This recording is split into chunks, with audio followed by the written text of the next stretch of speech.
जिल्हा परिषद स्वीकृत सदस्य पदासाठी भाजपमध्ये चुरस, अनेक नावांची जोरदार चर्चा. जिल्हा परिषद स्वीकृत सदस्य पदासाठी चुरस, वाघमारे, आवताडे की चौरे, कोणाची लागणार वर्णी? मोहोळ भाजपमध्ये फिल्डिंग जोरात, स्वीकृत सदस्य पदासाठी 3 दिग्गज नावे चर्चेत. निष्ठावंतांना न्याय मिळणार की नव्या दमाच्या नेत्यांना संधी? मोहोळच्या राजकीय वर्तुळात चर्चांना उधाण. सोलापूर जिल्हा परिषदेच्या स्वीकृत सदस्य निवडीचे वारे सध्या मोहोळ तालुक्यात जोराने वाहू लागले आहेत. महायुती सरकारने घेतलेल्या निर्णयानुसार यंदा पहिल्यांदाच जिल्हा परिषद आणि पंचायत समितीमध्ये स्वीकृत सदस्य निवडले जाणार आहेत. या पार्श्वभूमीवर मोहोळ तालुक्यातून भारतीय जनता पक्षाच्या वतीने कोणाची वर्णी लागणार याकडे संपूर्ण जिल्ह्याचे लक्ष लागले आहे.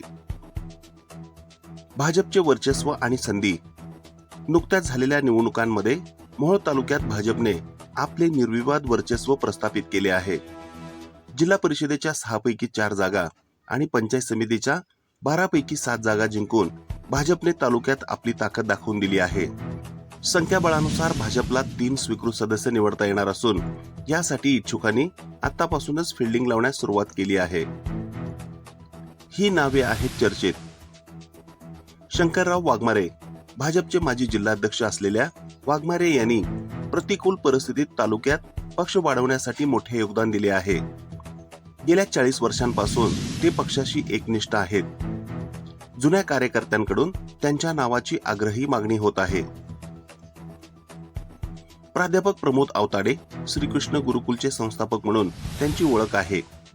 कामठी जिल्हा परिषद गटातून आपल्या पत्नीसाठी त्यांनी उमेदवारी मागितली होती, मात्र त्यावेळी संधी हुकली होती. आता स्वीकृत सदस्य म्हणून त्यांच्या नावाचा गांभीर्याने विचार सुरू आहे.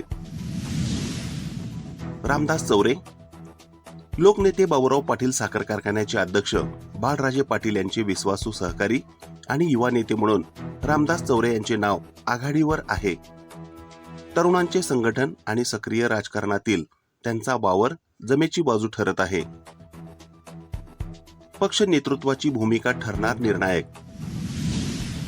एकीकडे अनुभवाला प्राधान्य द्यायची की नव्या चेहऱ्यांना संधी द्यायची असा पेच पक्ष नेतृत्वासमोर असणार आहे. राजकीय आणि जातीय गणिते जुळवताना पक्ष कोणाच्या नावावर शिक्कामोर्तब करणार? निष्ठावंतांना न्याय मिळणार की नव्या दमाच्या नेत्यांना संधी मिळणार याचे उत्तर लवकरच मिळणार आहे.